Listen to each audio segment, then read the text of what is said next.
Welcome to my YouTube channel. तो आज का जो हमारा टॉपिक है समाजशास्त्र में sociology a new science of Comte. तो कॉम्टे का जो विज्ञान बताया इन्होंने सोशियोलॉजी को, उन्होंने व्यवस्थित किया और ये फादर ऑफ सोशियोलॉजी कहे जाते हैं। इनकी बायोग्राफी, इनके जो कॉन्सेप्ट थे लॉ ऑफ थ्री स्टेज और हायरार्की ऑफ साइंस, और इनकी थिंकिंग पे जो इनका कॉन्सेप्ट था थिंकिंग एंड ऑर्गेनाइजेशन करके, उसे भी हमने कवर किया है। तो आपने वो वीडियो नहीं देखी है stages of thinking and social organisation, तो उसे भी ज़रूर देखें, क्योंकि इनकी जो बुक्स वगैरह हैं, उनकी जो कॉन्सेप्ट हैं, ये समझना बहुत इंपॉर्टेंट है, क्योंकि इसके अंतर्गत से भी क्वेश्चन जो हैं पुट आउट कर लिए जाते हैं। तो आई होप आपके लिए वो वीडियो भी हेल्पफुल रहेगी और उसे ज़रूर विज़िट करें। तो आज का ये जो हमारी वीडियो है वो आपके लास्ट वीडियो है, आपके जो थिंकर हैं अगस्त को हमके कॉन्सेप्ट की। बाकी कॉन्सेप्ट हमने कवर कर लिए हैं इनके थिंकर के, और आपका फर्स्ट यूनिट है वो भी कवर हो चुका है। यदि आप फर्स्ट टाइम हमारे चैनल को विजिट कर रहे हैं तो वो भी सभी जो फर्स्ट यूनिट है उसे ज़रूर देखें। 5-6 आई थिंक वीडियो मैंने अपलोड की हैं जो बहुत ही बेस हैं। कहने का मतलब वो आधार है और उसको समझना बहुत ज़रूरी है, क्योंकि क्वेश्चन काफ़ी पूछे जाते हैं। तो मैंने उस हिसाब से उसमें काफ़ी अच्छे तरीके से एक्सप्लेन किया है, तो आप ज़रूर विज़िट करिएगा। तो ये वीडियो देख लेते हैं। इसमें हम जो कवर करेंगे साइंस के बारे में, जो उन्होंने नया साइंस क्या बताया था समाजशास्त्र को, वो देखेंगे, और साथ में देखेंगे इन्होंने जो विज्ञान है सामाजिक गतिकी और सामाजिक स्थिति जो विज्ञान बताया था social static and social dynamic तरीके से, तो उसको भी बांटा था। तो उसे किस रूप में बांटा है, उनके इस रूप को बांटते हुए उन्होंने किस विभाजन की बात की है, उसको भी हम समझेंगे। ठीक है, और हम समझेंगे मानव का जो धर्मशास्त्र उन्होंने बताया है उसे भी समझेंगे। ठीक है, तो ये कॉन्सेप्ट हमारे रहेंगे आज की वीडियो के। वीडियो थोड़ी लेंदी हो जाएगी, तो इसके लिए आप वीडियो को बीच में स्किप मत करिएगा, थोड़ा थोड़ा करके पूरा कंप्लीट देखिएगा, क्योंकि ये सभी जो कॉन्सेप्ट हैं काफ़ी इंपॉर्टेंट हैं। ठीक है, यदि प्रिपरेशन आप पीजीटी की कर रहे हो या एनटीए नेट की भी कर रहे हो सोशियोलॉजी से, तो ये जो टॉपिक है ये आपके लिए काफ़ी हेल्पफुल भी रहेगा, क्योंकि जो पीजीटी का लेवल है वो तो डायरेक्ट क्वेश्चन पूछ लिया जाता है। इसमें से मैं बताऊंगी, पॉइंट आउट करती रहूँगी कि कहाँ से क्वेश्चन पुटअप हो सकता है। ठीक है, तो चलिए, काफ़ी टाइम बात हो गई, और आप फीडबैक ज़रूर दिया करिए कि आपको ये जो कंटेंट है कैसा लगा और वीडियो आपको कैसी लगी। ठीक है, कमेंट बॉक्स में कमेंट में बताया करिए कि आपको ये वीडियो कैसी लगती है। इससे मुझे मोटिवेशन मिलता है, और लाइक ज़रूर करा करिए चैनल को। ठीक है, यदि अच्छी लगे तो। ठीक है, और फीडबैक देने का मतलब ये होता है कि हाँ, हमें भी लगता है, हमें भी मोटिवेशन मिलता है कि हाँ बस सबको अच्छी लग रही है, समझ में आ रहा है, तो काफ़ी अच्छा लगता है। ठीक है, चलिए कॉन्सेप्ट देखते हैं। समाजशास्त्र जो उन्होंने कॉम्टे ने दिया था कि ए न्यू साइंस ऑफ कॉम्टे। समाजशास्त्र जो है उन्होंने कॉम्टे ने एक नया विज्ञान बताया। समाजशास्त्र को कॉम्टे ने नया विज्ञान बताया और उसे प्रस्तुत करने का प्रयास किया। कॉम्टे ने जब जिस समय ये विज्ञान रूप दे रहे थे समाजशास्त्र का, उसकी पृष्ठभूमि भी थोड़ा सा समझ लेते हैं। उस समय जो चीज़ें वहाँ पे थीं धार्मिक तरीके से, तात्विक तरीके से, वो उन चीज़ों से, उन प्रणाली से संतुष्ट नहीं थे। तो ये संतुष्ट नहीं थे, तो ये चाहते थे कि ये जो ऐसा विज्ञान होना चाहिए जिसमें मानवता का भला हो। ठीक है, प्रत्यक्ष रूप से उसका देखा जाए, उसका निरीक्षण परीक्षण किया जाए, और ऑथेंटिक तरीके से उसका रिजल्ट निकल के आए। तो इन्होंने क्या किया, उन्होंने अपना जो प्रत्यक्षवाद जो अवधारणा दी थी, तो उसको इस समाजशास्त्र में इंक्लूड करने के लिए कहा, और कहा कि एक ऐसे विज्ञान का सृजन करना है जो उस समय प्रचलित धार्मिक तात्विक विचारों से पूर्णतया विमुख हों, और जो कि सामाजिक घटनाओं का अध्ययन वैज्ञानिक ढंग से करें। उनका विश्वास था कि सामाजिक घटनाओं का अध्ययन एक विशेष अध्ययन क्षेत्र है, जो कि व्यक्ति के सामूहिक जीवन की अभिव्यक्ति होती है। जिस प्रकार प्राणीशास्त्र के अंतर्गत समाज जो व्यक्ति होते हैं उनके जीवन के उनसे संबंधित नियमों का अध्ययन शामिल होता है, उसी प्रकार सामूहिक जीवन और उससे संबंधित आधारभूत नियमों के आधार पर ही पृथक विज्ञान की आवश्यकता है। उन्होंने कहा कि जो भी विज्ञान है अपने अपने क्षेत्र को उन्होंने बांट रखा है, तो इस तरीके से समाज में ऐसा भी क्षेत्र होना चाहिए जो उनके आधारभूत संबंधों की भी, उनके नियमों की भी अध्ययन विधि को वैज्ञानिक विधि के आधार पर उसका निराकरण और उसका कंक्लूजन निकाल सकें। ठीक है, तो इन्होंने समाजशास्त्र को पहले सामाजिक भौतिकी नाम दिया था अगस्ट कॉम्ट ने, फिर इसके बाद इन्होंने बदल के 1838 में समाजशास्त्र को सोशियोलॉजी नाम दिया। ये मैंने ऑलरेडी वीडियो में बता रखा है, तो आपने फर्स्ट जो यूनिट है उसकी वीडियोस नहीं देखी हैं तो ज़रूर विजिट करिएगा। डिटेल में बता रखा है कि समाजशास्त्र का उद्भव कहाँ हुआ और कहाँ कहाँ इंग्लैंड में कौन कौन से, फ्रांस, अमेरिका, कहाँ कहाँ पे किस किस विचारक ने कहाँ पे कंट्रीब्यूशन दिया है, तो सभी कुछ मैंने बताया हुआ है डिटेल में, तो आप उसे ज़रूर विजिट करिएगा। ठीक है, चलिए अब देख लेते हैं जो इन्होंने नया विज्ञान बताया, नया विज्ञान बनाया समाजशास्त्र को। समाजशास्त्र सामाजिक व्यवस्था और प्रगति का विज्ञान है।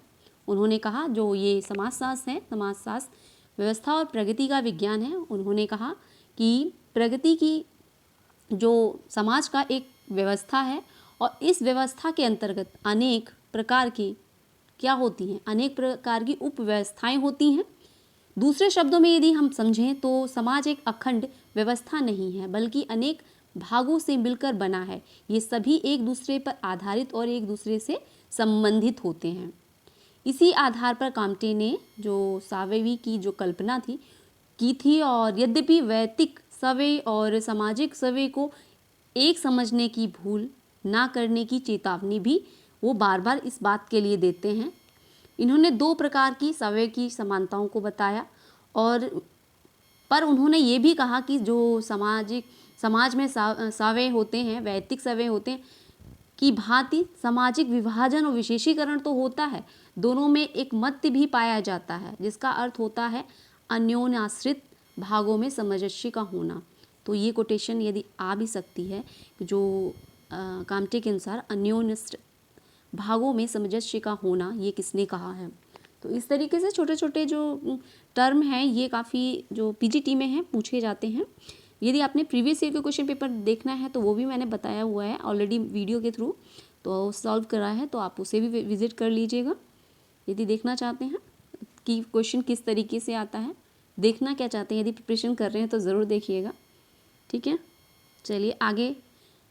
ये सामंजस्य सामाजिक व्यवस्था का आधार है और समाज सामाजिक जीवन की इस व्यवस्था अर्थात समाज के विभिन्न अन्योन्याश्रित जो भाग होते हैं के बीच पाए जाने वाले सामंजस्य का अध्ययन करता है। ठीक है, सामाजिक व्यवस्था का परम उद्देश्य ही नहीं अपितु मौलिक आधार भी प्रगति है। अब ये किसने कहा है, ये अगस्ट कॉम्ट ने कहा है। सामाजिक व्यवस्था का परम उद्देश्य ही नहीं अपितु मौलिक आधार भी प्रगति है। ठीक है, तो ये इस तरीके से टर्म आ जाएंगे तो आपको, यदि आप इस तरीके से प्रिपरेशन नहीं करोगे तो फिर दिक्कत हो जाएगी ना। ये क्वेश्चन किसने दिया, टर्म किसका है, तो इनके कॉन्सेप्ट को जब हम समझ लेंगे तो हम इनके कॉन्सेप्ट से कोई भी थॉट उठ के आएगा तो हम उसे ईजिली समझ जाएंगे। ठीक है, मानव का बौद्धिक तथा नैतिक विकास ही सामाजिक प्रगति है। ये भी हो सकता है सामाजिक प्रगति कुछ नैतिक तथा बौद्धिक नियमों या सिद्धांतों के आधार पर संभव है। किसने कहा है, अगस्ट कॉम्ट ने कहा है। आगे देखते हैं। कॉम्टे के अनुसार प्रगतिशील सामाजिक व्यवस्था में सबसे अधिक महत्वपूर्ण वर्ग पुरोहितों का होना चाहिए, परंतु ये पुरोहित कैसे होने चाहिए, धर्मशास्त्री नहीं होने चाहिए बल्कि ये समाजशास्त्री होने चाहिए। मतलब इन्होंने इन फ्यूचर एक ऐसे समाजशास्त्र, एक ऐसे विज्ञान को, एक नए विज्ञान को प्रतिपादित करने के लिए कहा है कि वो ऐसा होना चाहिए जिसमें मानव कल्याण की भावना हो, जिसमें मानव का बौद्धिक विकास और नैतिक विकास की प्रगति हो। साथ में क्या होना चाहिए, प्रगति कुछ नैतिक और बौद्धिक नियमों सिद्धांतों के आधार पर संभव हो। समाज उन नियमों और सैद्धांतिक जो नैतिक सिद्धांत है उसका प्रतिपादन कर सके जिसके आधार पर समाज प्रगति कर सके। और ऐसी प्रगतिशील सामाजिक व्यवस्था में उन्होंने कहा कि जो पुरोहित हैं वो पुरोहित कैसे नहीं होने चाहिए, जो पुरोहित मंदिरों में पुरोहितीबाजी करते रहते हैं वो नहीं होने चाहिए, बल्कि कैसे होने चाहिए, समाज धर्म में नहीं होने चाहिए, बल्कि वो क्या होने चाहिए, वो होने चाहिए समाजशास्त्री। इन्होंने ये कोटेशन कही हुई है, ठीक है, तो ये भी आपको याद रखनी है। और आगे ये कहते हैं कि ये जो विज्ञान है समाजशास्त्र, समाज एक अमूर्त विज्ञान है। कैसा विज्ञान है? अमूर्त विज्ञान। यह केवल मात्र आर्थिक, राजनीतिक, वैधानिक या अन्य किसी विशिष्ट प्रकार की घटनाओं का विज्ञान नहीं है। यह वह विज्ञान है जो उन आधारभूत नियमों की खोज करता है जिस पर कि समस्त सामाजिक विज्ञान आधारित होते हैं, ठीक है। तो इस तरीके से इन्होंने बताया। और इन्होंने एक बताया कि जो समाज है, समाजशास्त्र है, समाजशास्त्र को सामाजिक पुनर्निर्माण और नैतिक जागृति लाने के नवीन कार्यक्रमों में भी काम में लेना चाहिए या लेना चाहते थे। उनका विश्वास है कि मानव जीवन के संबंध में ज्ञान की वृद्धि मात्र बिल्कुल व्यर्थ है यदि उस ज्ञान का उपयोग उनके जीवन में उन्नति करने के लिए ना किया जाए। इन्होंने ये भी बात कही, मानव के कल्याण की बात कही, और उन्होंने कहा कि ऐसा विज्ञान होना चाहिए जो मानव के कल्याण के लिए हो। अब ये नहीं कि ऐसे ज्ञान की क्या आवश्यकता जो उसके काम या मनुष्य के काम ही ना आए। ऐसा इन्होंने इस विज्ञान को नए रूप देने के लिए अपनी बात कही। आगे ये कहते हैं कि मानव जीवन के कुछ नैतिक उद्देश्य होते हैं। इन नैतिक उद्देश्यों की पूर्ति मानवता के धर्म की स्थापना के द्वारा ही संभव है। इन नैतिक उद्देश्यों की पूर्ति मानवता के धर्म की स्थापना के द्वारा ही संभव है। समाज शास्त्र मानवता के ज्ञान और मानवता के धर्म में एक रूपता उत्पन्न करने में सहायक हो सकता है। समाजशास्त्र जो है, उन्होंने कहा ये यदि विषय है, समाजशास्त्र मानवता के ज्ञान और मानवता के धर्म में एक रूपता उत्पन्न करने में सहायक हो सकता है। तो इन्होंने विज्ञानों की रानी ऐसे ही इसे नहीं कहा, इस वजह से ही इन्होंने विज्ञानों की रानी समाजशास्त्र को कहा है कि ये मानवता के ज्ञान और मानवता के धर्म में एक रूपता उत्पन्न करने में सहायक होगा, ठीक है। आगे हम इनका जो ये टर्म है, इन्होंने समाजशास्त्र का जो ये विषय या विज्ञान बताया, नया विज्ञान रूप दिया, तो इन्होंने इसे दो भागों में बांटा। इन्होंने कहा जो समाजशास्त्र है इसे दो प्रमुख भाग बताए। इन्होंने एक बताया था सोशल स्टैटिक्स और दूसरा इन्होंने डायनामिक बताया है। तो ये दोनों क्या टर्म है ये भी देख लेते हैं। तो सामाजिक स्थिति विज्ञान में इन्होंने बताया कि जो समाज है, समाज की संरचना है वो कैसी है, वो स्थिर है। कैसी है? स्थिर है। समाज का जो विभाजन हुआ है वो स्थिर तरीके से हुआ है, ठीक है। स्थिर से क्या तात्पर्य है? दूसरे शब्दों में कहें कि सामाजिक व्यवस्था या संरचना के अंतर्गत अनेक भाग होते हैं।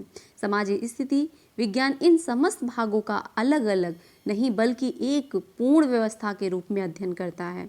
यह सामाजिक व्यवस्था के विभिन्न भागों की क्रिया और प्रक्रिया के नियमों को खोजने का प्रयत्न करती है कि ये जो व्यवस्था है, समाज किस हिसाब से चल रहा है, किस हिसाब से बना हुआ है। कहने का मतलब, अब इसी चीज़ को हर्बर्ट स्पेंसर ने सावेई बताया है, अवधारणा दी है, तो वो भी हम जब उनके बायोग्राफी पढ़ेंगे, उनका कॉन्सेप्ट पढ़ेंगे तो उसे भी हम डिटेल में देखेंगे। तो यहाँ पे थोड़ा सा मैं हिंट दे दूँ कि उन्होंने इसे जिस तरीके से शरीर होता है, हाथ पैर अंग होते हैं, ये सब मिलके एक शरीर को चलाते हैं। एक सभी पार्ट एक दूसरे से जुड़े होते हैं, अपने अपने कार्य करते हैं और ये जो शरीर है वो चलता है। उसी तरीके से ये समाज है। तो समाज में सभी जो संस्थाएं हैं, वैल्यूज़ हैं, नॉर्म्स हैं, और जो भी चीज़ें, हर कोई संस्था अलग अलग बटी हुई है, हर चीज़ अलग अलग बटी हुई है, लेकिन एक संगठन के रूप में वर्क कर रही है, एक दूसरे से ही चल रही है। तो इस चीज़ को इन्होंने बताया कि हाँ, ये जो स्थिरता है ये इस चीज़ को देखती है कि ये व्यवस्था जो है बनी हुई है तो ये किस आधार पे बनी हुई है, ठीक है। इसका प्रयत्न करता है कि इसमें कौन से नियम, कौन सी प्रक्रियाएं हैं जिसके कारण ये वर्क कर रही हैं, ठीक है। कॉम्टे के अनुसार सामाजिक सर्वे के एक मध्य से है। अब ये कोटेशन आ सकती है एग्जाम में कि सामाजिक सर्वे के एक मध्य से है, ये किसने कहा है? तो ये कॉम्टे जी ने कहा है, जिसका अर्थ होता अन्योन्याश्रित भागों में सामंजस्य का होना। कॉम्टे ने इस ओर संकेत दिया कि सामाजिक व्यवस्था के विभिन्न भागों तथा समग्र में सदैव ही एक स्वतः प्रवृत्ति सामंजस्य होना चाहिए और इसके सामंजस्य मतलब एकजुट होना चाहिए। इसके तत्वों को अनिवार्य रूप में किसी न किसी समय एक प्रतिरूप में संयुक्त हो जाना चाहिए। इन तत्वों में केवल राजनीतिक संस्थाओं, सामाजिक व्यवहारों तथा विचारों का ही आपस में संयुक्त होना पर्याप्त नहीं है, बल्कि मानव की बौद्धिक, नैतिक, भौतिक क्रियाओं को भी उचित सामंजस्य होना चाहिए। अगर हम सामाजिक व्यवस्था में व्यक्ति को एक इकाई मान लें तो एक मत्य का अर्थ यह है कि समाज के अधिकांश सदस्यों में मतों की अधिक भिन्नता नहीं है और वे सामाजिक जीवन के सामान्य विषयों को समान दृष्टि से देख और विचारते हैं तथा सामान्य प्रयत्नों द्वारा उसका एक उचित हल ढूंढने का प्रयास करते हैं। तो इस तरीके से इन्होंने जो फर्स्ट कॉन्सेप्ट जो विज्ञान को बांटा, स्थिर विज्ञान, स्थिति विज्ञान जो इन्होंने बताई, स्थिर विज्ञान, तो उन्होंने स्टैटिक के बारे में ये डेफिनेशन ये बताया। ठीक है, आगे हम समझते हैं गति विज्ञान क्या बताया। सामाजिक गति विज्ञान, सोशल डायनेमिक्स, यह मानवता की आवश्यकता और निरंतरता जो गति है, निरंतर गति का विज्ञान है। इसके अंतर्गत वो निश्चित नियम आ जाते हैं जिसके अनुसार समाज का क्रमिक विकास या परिवर्तन होता है। समाज का क्रमिक परिवर्तन सदैव ही एक निश्चित क्रम में होता है या हुआ है। यह क्रम निरपेक्ष तो नहीं, फिर भी कुछ समानताओं तथा आवश्यकता अनुरूप अनुक्रमों को तो ढूंढना ही जा सकता है। साथ ही सामाजिक स्थितियों के विकास में निरंतरता होती ही है। सामाजिक गति विज्ञान इन्हीं सब का अध्ययन करता है। तो ये जो विज्ञान है ये किसका, जो विकासशील कर रहे हैं, जो विकसित हो रहे हैं, जो स्थिर नहीं है, गति कर रहे हैं, विकसित हो रहे हैं, वो किस परिप्रेक्ष्य में किस तरीके से हो रहे हैं, उसकी गतिशीलता के बारे में ढूंढने और उसको अध्ययन करने का प्रयास इस विज्ञान में करते हैं। वर्तमान सामाजिक स्थिति की, इसके पहले की स्थिति की आवश्यकता परिणाम के स्वरूप में तथा आने वाली स्थिति की अपरिहार्य चालक के रूप में कल्पना करता है। इस दृष्टि से सामाजिक गति विज्ञान का उद्देश्य नियमों की खोज करना है जो निरंतरता को निर्देशित करते हैं और जो संयुक्त रूप से मानव विकास की दिशा निर्धारित करते हैं। इस प्रकार इस विज्ञान का प्रमुख कार्य क्या है, सामाजिक प्रगति के वास्तविक सिद्धांत को प्रतिपादित करना। तो दोनों का क्या करता है, जो ये विज्ञान बताया इन्होंने, स्थिति विज्ञान और गतिकी विज्ञान, तो इसका दोनों का कार्य यही है कि नए जो नियम है, नए जो स्थितियां हैं उनका पता लगाना, उन समस्याओं को खोजना। ठीक है, तो ये हो गया हमारा जो कॉन्सेप्ट इन्होंने दिया था, social statics and social dynamic. ठीक है, अब हम उनके धर्म के बारे में भी देख लेते हैं। मानवता का जो इन्होंने धर्म बताया था क्या है, तो इनका जो ये मानवता धर्म इन्होंने बताया था, इन्होंने इसको काउंटी के द्वारा जो मानवता धर्म है, अनुयायी आज भी बहुत कम है। मतलब इन्होंने जो कॉन्सेप्ट दिया है तो इसके जो अनुयायी हैं बहुत कम हैं, फिर भी इसका उल्लेख किए बिना यदि हम रहते हैं तो ये अभी अधूरा रह जाएगा, क्योंकि इन्होंने जो अगस्ट कॉम्टे हैं इन्होंने इस मानवता के धर्म को ही प्रमुखता दे दी, प्रत्यक्षवाद को भी दिया, साथ में इन्होंने मानवता के धर्म की भी बात कही है। तो ये जो कॉन्सेप्ट है इसमें इसको अच्छे से एक्सप्लेन करने के का श्रेय जो जाता है रॉबिन चैप्सिन को जाता है। इन्होंने अपनी एक बुक लिखी थी सोशल थॉट्स। मैंने ये क्वेश्चन पूछा था कमेंट बॉक्स में, तो आई थिंक अभी बच्चों ने काफ़ी जो आंसर दिए हैं रॉन्ग दिए हैं, तो आंसर देखना हो तो इस वीडियो को भी ज़रूर विज़िट करिएगा, नहीं तो वो डिस्क्रिप्शन में उसका आंसर दे दूँगी। रॉलिन चैम्बलिन्स हैं सोशल थॉट्स जो बुक है उसमें लिखी है, और उसमें इन्होंने जो समाज मानवता का धर्म है जो अगस्ट कॉम्टे का है उसको डिटेल में बताया है। तो उन्होंने ये आधार बताए, नैतिक आधार बताया, धार्मिक व्यवस्था बताई है, संगठन बताया है। तो इन्होंने सामाजिक जो अगस्ट कॉम्टे के अनुसार जो नैतिक आधार है, उन्होंने कहा कि मानवता एक परम वास्तविकता है, महामानव वास्तव में जीवित ईश्वर है, हमें किसी धर्म विशेष का नहीं, इस महामानव का पुजारी बनना चाहिए, अंधविश्वासों में नहीं, प्रत्यक्ष ज्ञान की प्राप्ति में विश्वास करना चाहिए, यही मानव का धर्म है। अब क्वेश्चन आ जाए कि मानव का धर्म है ये किसने कहा है? प्रत्यक्ष ज्ञान की प्राप्ति में विश्वास होना चाहिए, महामानव का पुजारी बनना चाहिए, मानव का धर्म होना चाहिए। इस तरीके से छोटे छोटे जो टर्म है आ जाएं तो आप क्या करोगे, तो आपको क्या करना है, ये टर्म को समझना है। अगस्त कॉम्ट ने ये टर्म दिए हैं, ठीक है। प्रत्यक्ष ज्ञान की प्राप्ति में ही विश्वास होना चाहिए, अंधविश्वासों में नहीं। तो इस तरीके से आ जाए, मानवता का धर्म है, मानवता का ही धर्म है, धर्म ही मानव है। इस तरीके से टर्म बनते हैं। तो ये सब क्या हैं, ऑगस्ट कॉम्ट के हैं, ठीक है।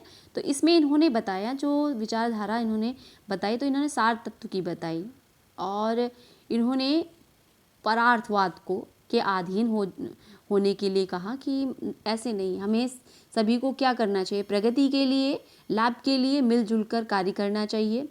काम्टे ने ये बात बताई और इन्होंने कहा कि बौद्धिक एकता की स्थापना किए बिना राजनीतिक एकता संभव नहीं हो सकती। सार्वभौम रूप से स्वीकृति एक व्यवहारिक सार्वभौम आचार ही सामाजिक व्यवस्था की वास्तविक नींव है, तो मानवता के धर्म का आधार है। तो इस तरीके से इन्होंने बताया। आगे इन्होंने बताया जो प्रत्यक्षवाद है, धर्म और विज्ञान के बीच होने वाले संघर्ष का तथा प्रगति व व्यवस्था की पुरानी समस्याओं का हल प्रस्तुत करता है, ठीक है। अब ये जो टर्म है आ जाए एग्जाम में कि प्रत्यक्षवाद धर्म तथा विज्ञान के बीच होने वाले संघर्ष का तथा प्रगति व व्यवस्था की पुरानी समस्याओं का हल प्रस्तुत करता है।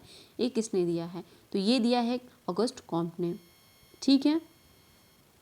तो इस तरीके से इन्होंने अपना बताया। नेक्स्ट इनका जो है धार्मिक व्यवस्था, इन्होंने इसमें क्या बताया, इसमें इन्होंने बताया कि धर्म जो है मानवता का धर्म है, इसे केवल नैतिक व्यवस्था मात्र है। इसमें क्या है, नैतिक व्यवस्था है। तो इन्होंने इसे विज्ञानों के संस्करण में सबसे ऊपर एक 7वें विज्ञान को जोड़ा, जो आचार शास्त्र को जोड़ दिया था, जिसे मतलब एक्सप्लेन नहीं किया गया, उसे उसके साथ आधार नहीं बनाया गया, लेकिन इन्होंने उसे जोड़ा था जब इन्होंने मानवता का धर्म दिया। तो इन्होंने उसे जोड़ते हुए बताया, इसका संपर्क मानव की उपज मनुष्य से है और इसका उद्भव तब तक संभव नहीं था जब तक समाजशास्त्र इस निष्कर्ष पर ना पहुँचे कि मनुष्य केवल एक प्राणी या पशु मात्र नहीं है।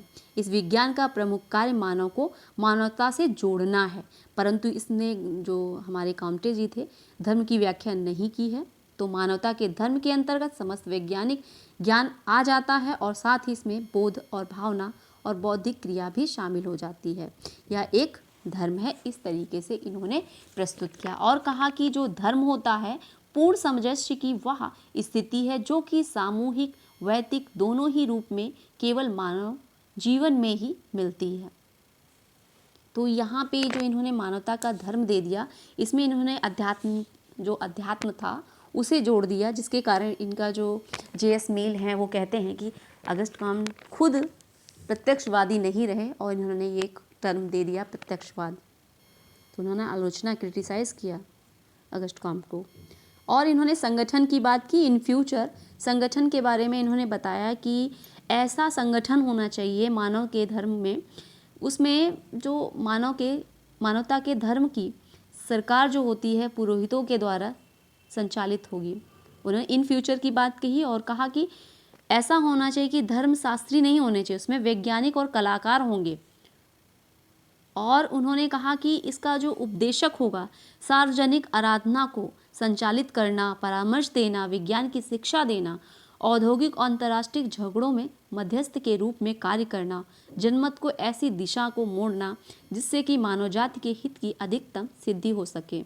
ऐसा इन्होंने अपने इस जो संगठन का टर्म था इसके आधार पर बताया।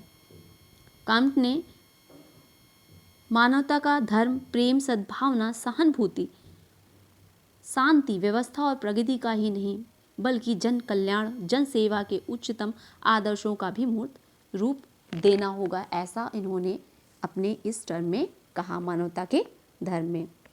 तो ये था आज का जो हमारा कॉन्सेप्ट अगस्त कॉम्ट का मानवता का धर्म। आई होप आपको समझ में आया होगा। और आगे जो इनका कॉन्सेप्ट था, इन्होंने विज्ञान के रूप में समाजशास्त्र को प्रस्तुत किया, नया विज्ञान। तो इसके टर्म को भी हमने समझा और इस साइड बाय साइड हमने समझा जो इन्होंने 2 विज्ञान बताए, स्टैटिक और डायनेमिक।